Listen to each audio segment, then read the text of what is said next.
Hello, hello, hello. It's Dr. Stephanie D. Barnes, and I'm bringing you the word from SDB. And I am so glad to be here with you today, tonight, on day three of the five-part series, SEX and the CEO, a candid discussion on sex in the marketplace and the workplace.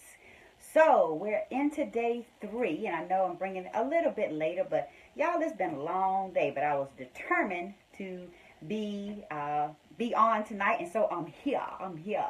And so I got my wine and ready to talk about SEX and the CEO, a candid discussion on sex in the marketplace and in the workplace. And today we're bringing session three, or part three, where I'm going to talk about doing business with the opposite sex. Because, obviously in the marketplace and in the workplace, there are going to be people of the opposite sex. And so there are issues that come up. And I wanted to talk about some particular issues that perpetuate gender discrimination, perpetuate gender bias, and also create situations for sexual harassment. And, I remember, I think it was in 2013, there was a court case, where a judge upheld a wrongful termination or upheld a case where a employee had alleged wrongful termination because she had been fired. Her male supervisor fired her. And here's the reason that he fired her. Not because of bad performance, not because of misbehavior or anything on her part. He fired her because he found her to be irresistible. So she was so irresistible to him that he and his wife and their preacher, I think it was, got together and decided that in order for him to avoid temptation, he had to fire this woman. So there were no allegations or any factual discussions around her wearing anything sexually suggestive to work or making sexually suggestive remarks or behaviors. But she lost her job because her male supervisor found her to be irresistible. And this just highlights an issue that, we have to deal with every day. What do you do when there is attraction between coworkers, between colleagues, or the fact that attractive people are in the marketplace? I mean, this woman was fired because she was attractive. That's it. Not because of anything that she did wrong, but because she was attractive. And so, what does this say about what a court would hold? Now, I would argue that instead of bringing wrongful termination, she should have brought a hostile environment, because if she was being subjected to this man's desires or whatever in the workplace, then he was creating a hostile environment for her. But anyway, she brought a wrongful termination suit, and the court upheld the termination and basically said that he could do that. And so that begs the question about, how the justice system can protect women in the marketplace. Now, of course, as I've said through all three series, the issues happen to both men and to women. But of course, I'm talking about it from the perspective that I know best, and that is the perspective of a woman CEO. So I'm going to bring that perspective and talk about it from that side. But of course, I always want to acknowledge that it happens on both sides. But in this particular instance, you have a woman who lost her job just simply because she was attractive, and her male supervisor found her attractive, and not only found her attractive, but found her to be irresistible. Now, I really think about I'm trying to think of the word to use. This man felt that he felt that not only was she irresistible, that she would actually allow him to, that she would even find him attractive, because the premise, that the reason that the wife, the preacher, and the male supervisor decided that this young woman should be fired was because she was so irresistible that it was inevitable that the two of them would have an affair. So he assumed that she would want his nasty behind. So that just goes to show some of the ego issues that show up in the workplace and prevent business from taking place. And so, it also shows that, because on yesterday, on part 2, I talked about dress and appearance and how that can instigate, influence, or impact sexual relations, sexual interactions, sexual harassment in the workplace.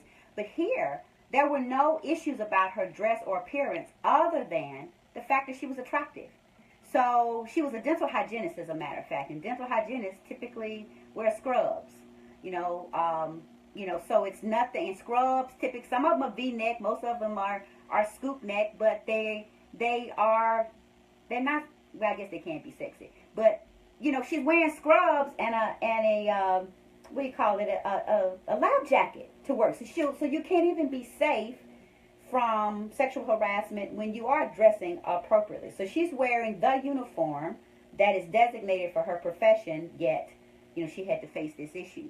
So the thing that was particularly disturbing is, again, that she did kind of, at least as far as the facts were presented, she did everything she was supposed to do. She showed up in the appropriate outfits. She showed up to do her job, but simply because of his feelings, because he found her irresistible, and he and 2 outside parties, the wife and the preacher, got this woman fired. So the severity of the inequities, as I call them, of sexual influences in the workplace, are pervasive. And I remember having a conversation years back with a male executive who had a policy. And interestingly enough, this was the policy that he and his wife decided upon. But he had a policy that he would never, ever work alone with a female, especially a young female. So no lunches, no meetings, no meetings even with the door open, no meetings alone, no interactions alone with young females. And the reason was he wanted to avoid temptation and to avoid the appearance of impropriety. And there are a lot of male executives, and I guess female executives on the opposite take that position as well. But here is the reality of what those types of policies perpetuate in the workplace. It prevents women from networking. It prevents women from gaining access to the decision makers in companies. Because let's face it, how do you get a promotion? How do you get the tough assignments? Now, the first night it was my dog. Y'all, that's my wash machine cutting up back there. But anyway, I don't know if you heard that, but it disturbed me. But anyway, so what it does is it prevents those relationships, appropriate relationships, from being built. Because the way that you get assignments, the way that you get access to challenging assignments, get access to the people who are in a position to give you opportunities, is through building relationships. And sometimes you have to have one-on-one conversations. And they don't have to be anything inappropriate. They don't have to be anything out of the ordinary, but you do need to have those interactions. So if you have male executives who have a zero tolerance policy, as I'll call this, where they said they will never have any one-on-one interactions with females, then it automatically clogs up the leadership pipeline, in that women don't ever get into pipeline because they don't get the access to the executives who are making the decisions. Now, on the converse, I have always been either the only female or one of a few females, and I often had males that I supervised, and I even had a male executive assistant. And I remember my coworkers, when I hired him, asking me, well, what are you going to do when it's late night? I'm like, well, we're going to work like I do with anybody else. What do you mean? Why wouldn't we conduct business the way you normally conduct business, simply because he was opposite sex, right? So it's all about setting those appropriate boundaries and recognizing that you can't allow these superficial issues to prevent you from building those genuine relationships where you need to grow your business, to grow your career, to grow your profession, and to grow the profession of others. Because as a female executive, if I had ever taken the position that I would never work alone with males, then I would have never worked in my career. And because that was the environment I was in. So I mean, you can't take these stock positions where it's no interaction whatsoever. And I remember reading, I don't know, this was probably about 2 or 3 years ago. There was a marriage like group or whatever, and they posted something. It was on Facebook, popped up on my feed, and the Facebook, I mean the article, it was an article which cautioned against male and female friendships, and it was talking about it from the perspective of, you know, the improprieties that can arise when males and females interact. And ultimately, the article suggested that because conversations, you know, can lead to other things, that males and females, particularly if one or the other is married or both are married, should never have a conversation, or, you know, shouldn't have conversations with other, you know, with people of the opposite sex. And again, this creates a barrier that does not allow relationships to professional relationships to mature in the workplace. I'm going to have to put my glasses on. There's a question. I'm going to get to that in a minute, but y'all know I have to put my glasses on. So, you know, because again, you do business through building relationships, and you build relationships by what? Having conversations. So it's all about, you know, making sure that you recognize what the point of the conversation is, what the point of the relationship is, and you both commit to being professional. Lorenzo, I'm going to answer your question. Let's see, you say, male arrogance is unfortunate. We have to respond to advances directly the first time. If you just, let's see, hit it off, I think it gives off the wrong perception or miscommunication of giving the green light. So, I mean, you know, it's all about, you're correct, you know, it's all about, okay, so read the rest of it. Men are predators by nature and always hunting. And, you know, and that, you know, raises a good point about just what the perception is and why it's very, on the first of the segments, I talked about how important it is for women to give voice to their feelings, give voice to what's appropriate and voice to what's not. Because, you know, I will just say, there are many instances, if I had not been very clear about, I don't mix business with pleasure, this is a professional relationship, you know, and being very, not militant, but just very clear about where I stood, that things could be either misconstrued or someone would have wanted to pursue something further than a professional relationship. So it is very important for women to be very clear. Look, I'm trying to get a promotion. I'm trying to do my job. I'm not trying to be your girlfriend. I'm not trying to be your boo. You know, you have to be very clear with men. I mean, you just have to be very clear, period. Because, you know, I won't say that I've never worked with somebody and found them to be attractive. I mean, I'm a human being. I was married most of the time, but I found them to be attractive. But here's the thing. You can find someone to be attractive, but you don't act upon that. I mean, if you're a human being and you see another good-looking man, another good-looking woman, yeah, you can acknowledge, yeah, they look good or whatever. But this is a business relationship, and so we're going to conduct ourselves in a way that we're able to handle business. Because, you know, I'll just say for myself personally, had I not been very clear about, look, this is business and that's it, you know, it would have jeopardized my overall career. And what I never wanted to be in a position of was for somebody to suggest, and there be some credibility to the suggestion that I got any promotion or any opportunity because in exchange for a sexual favor. Because I just never wanted that, and so never put myself in that position, and always made sure that, you know, whether it was in the job or now in the marketplace, look, the scope of my services does not extend beyond business. That's outside the scope of my job description. It is outside the scope of my services. Okay, so we're not going to expand it. So, you do have to be very clear about that. And so, the thing that I want to point out here is that, we are in a society where mixed, it's always going to be a mixed environment. You're going to have men and women. And then, you also have to deal with same-sex situations. Let's be honest. You have to deal with that as well. So you're always going to be in an environment where there are going to be people who are going to be attracted to each other.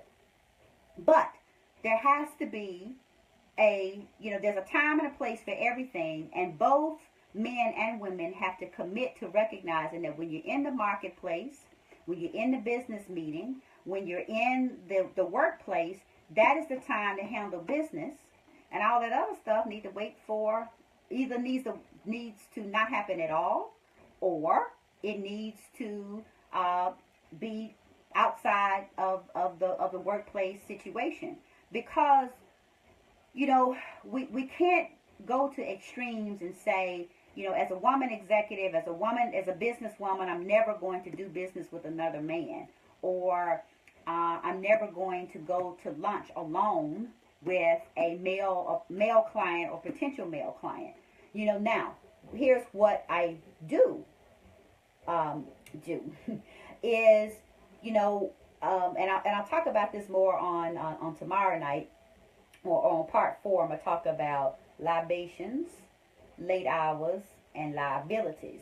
But one of the things that I do want to say in the context of just interacting with other men, or interacting with men as a woman in the marketplace and in the workplace, it's just to always be aware of the perceptions, the misperceptions, the misconceptions about your intentions, and to be very clear about that. And also to think about, because there are some instances where if you, are working with the opposite sex, where you do need to just be sure that the appropriate precautions are taken. Let's just be frank. So let's just go back to that male executive who had a policy that he would never, ever be alone with a female in the workplace. Well, instead of never working with females and never helping to develop them, then perhaps what he could have done is to have, his assistant or another person present, or work with two. There are ways to go around it, but the reality is we have to understand that when, and I'm going to say men in particular because I'm talking about a documented case where a male supervisor found his female employee to be irresistible and fired her for that reason. And I'm talking about a male executive who made a decision that he would never be alone with a female. Men have to recognize that when they do that, it is implicit, and in some instances explicit, gender discrimination. And companies need to be really aware of this, because as a company, if you have these unspoken policies, because there's not ever going to be a written company policy. It shouldn't be, because if they do, whoever their general counsel is or HR folks, need some training. But there's not going to be a company policy that says men and women can't ever work alone together. It's all, when those things arise, it is the result of implicit policies or unspoken policies or practices. And companies need to be aware of what their male executives are doing, because ultimately the company is responsible for the actions of its employees, particularly its leadership. So, this is something that HR professionals need to be thinking about. It's something that boards need to be thinking about. It's something that leadership, the C-suite, needs to be thinking about. Is how are you allowing, what kind of environment are you creating, or are you creating a stifling environment where women are not able to build the relationships that they need to work? Because on the other, so you've got the issues that arise out of, potential sexual attraction. You've got that end of it that can prevent those relationships from building. And then on the other hand, you just have the issues that arise because of gender differences. they like to hunt, they like to watch sports. Well, I didn't do that. I wasn't going to go. I know y'all hear that. That's my wash machine. I was not going to go. Hold on a second. I was not going to go.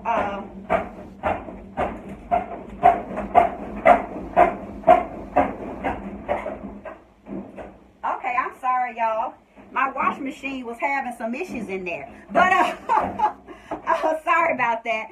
I'm washing some heavy stuff, and it just decided to get real excited. I'm glad I had because sometimes when I do these Facebook lives at night, I'm just ready for the top up. But luckily I had stuff on all the way. I had to get up and go fool with my wash machine. First it was the dog, and then it was the wash machine. But let me try and get back focused. I gotta remember what I was talking about. So that's just throwing me all the way off. That just really tickles me. So the men, I know I need an exit, but it really was just my wash machine. It's a heavy spread in there, and it just was unbalanced. So anyway, because the reality is if you don't hunt, if you don't like sports, and if you don't do the things that men do, then you don't get to build those relationships that way. Because the thing that we have to realize is that our business relationships grow out of our social interactions. And so, yeah, I got a whole bunch of realness going on with this series. So we have to recognize that our business relationships grow out of our social interactions. And if we aren't aware of that, and if we don't think consciously about it. So in the instance of a company where, because one of the things that I noticed is that the same guys would always get picked for different assignments. And it was not necessarily anything malicious as much as it was the male executives were comfortable. They knew them. They felt a connection just because they had social interactions with them. And then you introduce a stranger to the situation. It's like, well, I got to learn this person. I got to figure out how to work with them. Well, that's why it's important for companies to have leadership development programs, formal mentorship programs, different mechanisms that allow those social interactions to happen in a structured setting so that women aren't left out of the leadership pipeline. Because if they are not able to interact socially, either because of sexual attraction issues and the avoidance thereof, or the fact that they don't play sports or hunt or have other ways of interacting socially, then they don't get a chance to build those relationships. And so companies, leadership need to be thinking about this, not only in the workplace, but also in the marketplace. You have to think about, how do you do that? How do you build those relationships? Because, you got to interact. If I'm a business and I serve a market that is men and women, well, at some point I've got to interact with men. So how do I position myself in such a way that I'm able to build my market without doing anything inappropriate? And I'm see what you have to say, Nisi. Nisi says, I always work with men. There were no women mentors around to help me. Now they're coming out of the shadows. It's very different. True. I only had 2 women that I worked for. So I worked in a law firm. Here the dog is now. So first it was wash machine, now it's a dog. Hopefully she doesn't bark. But she's with me on the talk tonight. So the women that I worked with were great. Again, I only had 2, but my best mentor ever was a male. And and he would take me to meetings with him. I would drive in the car with him by myself to the meeting, but never I never had any issues. Hold on a second. And it was because he had responsibility enough to conduct himself like a businessman in the business place. And if it were not for his willingness to mentor me and not to be afraid of interacting with me, when I was a summer associate There were a couple of instances where I had to go on out of town trips with the male partners. Never had any issues. Never felt that that I sorry y'all. I never felt out of the way about anything, and never felt uncomfortable. And was very glad that I had the opportunity, because I was able to meet with clients. I was able to participate in meetings. And again, it was because these men took the responsibility to handle themselves with professionalism and to do what they were supposed to do, and never put me, never put me in a position to where, I was in harm. Right. And that's the other thing too, is you have, as a woman, we have to be willing to, I was going to say put ourselves out there. That's kind of the wrong way to say it in this context. But we have to be willing to interact with them and recognize that we're different. Men and women are different. We talk differently. We approach things differently. And we don't need to be the same, right? But we do, as a woman, you have to find ways to build relationships with your male colleagues, whether it's your peers or, because here's the thing too, sometimes your male peers will one day be your male supervisors and vice versa. So you have to build those relationships so that as they grow up in leadership and you grow up in leadership, you will be able to do what you need to do. So it's really important to be conscious about these issues and recognize that that you do have to work together. We're not going to have a situation where women are no longer in the business, in the marketplace or workplace. And even though you can do same-sex schools, you have same-sex education settings, but at some point you're going to be in the world with people of the opposite sex, and you need to figure out how to do that. And so at the end of the day, it boils down to recognizing that one, sexual attraction is going to happen unless you are you have some medical condition that does not allow you to feel what you feel when you see somebody as attractive. That's going to happen. And guess what? Attractive people are going to be in the workplace. Some of them going to be downright sexy, okay? And you just got to deal with that. You got to just recognize you're going to work with some sexy folks, all right? Now, just because you find them sexy, what does it mean? Does that mean that you're going to act on it? Does it mean that you're going to act inappropriately? We have to be realistic about, what happens in the workplace, and then we have to make decisions that we are going to that we're going to conduct ourselves like business folks when we're in the business place. I'm gonna look at your comment, Lorenzo, and then I'm going to head out. I just fear frivolous accusations when relationships go sour. I hate to see someone made to feel uncomfortable in the workplace as well as lose their career to honest intent or communication that was. Trying to get it to go up. That was consensual at one time. And that brings me to the last point that I'll make. And that is, I generally don't advise workplace romances, because it is hard enough for human beings to be mature enough to conduct themselves like they got some sense after a breakup anyway, because I just went through a divorce, and I know, it took a lot of maturity. It still takes a lot of maturity, right? I mean, your feelings hurt. You got all these emotions going on. And grown people have a hard time dealing with breakups anyway. And to add the complication of a breakup in the workplace, it's just asking for trouble. So if you just that attracted to somebody, then it's really a big risk. I'll just say it.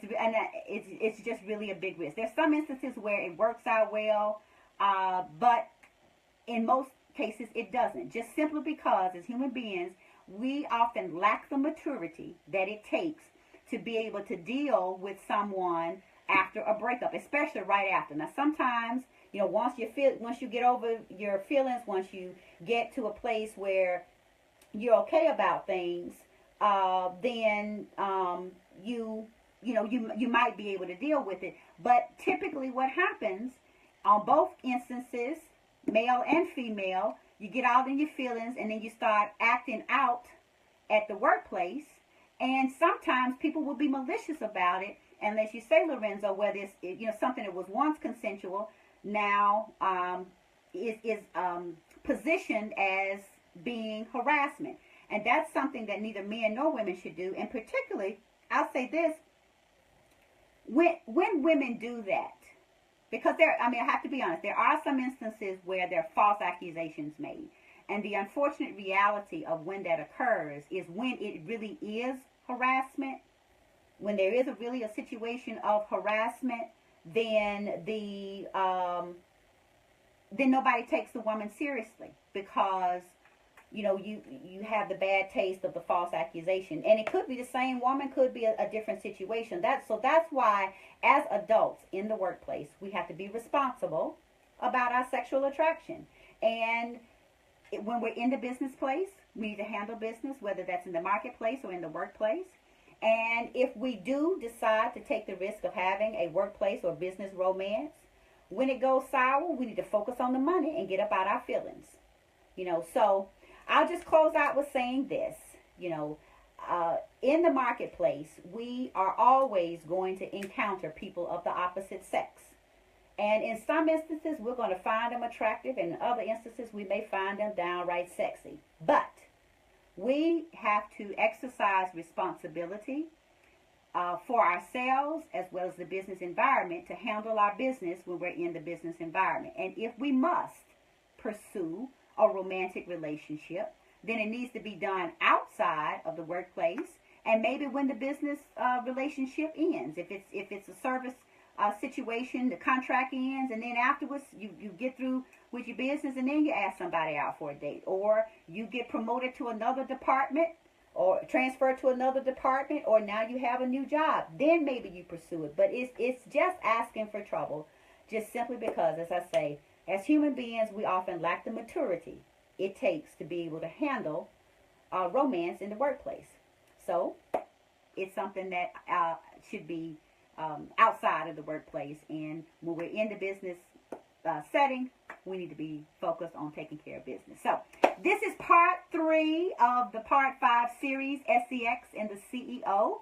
So join me tomorrow for part 4, where I'm going to talk about libations, late hours, and liabilities. And I'm really going to focus on some of the situations that can get out of hand, and some of the things that we really need to be thinking about when we're faced with those situations. So it has been my pleasure, and I will see you on tomorrow. I'm getting ready to go in there and figure out what's going on with that washing machine that was doing all that hollering and carrying on, so that I can finish washing without feeling like something's getting ready to jump out the clouds like Freddy Krueger. That's what that thing sounded like. But anyway, y'all have a good night. This is Dr. Stephanie D. Barnes. And like I say, I've enjoyed your interaction in the feed. So if you are watching this later, please give me your comments. I'll come back and answer them. And then if you have some questions or something that you want me to address, text me at 228-238-7997. Again, that's 228-238-7997. This has been Dr. Stephanie D. Barnes bringing you the word from SDB, part 3 of the 5-part series, SEX and the CEO, a candid discussion on sex in the marketplace and the workplace. So join me tomorrow for part 4, where I'll be talking about libations, late hours, and liabilities. See you next time.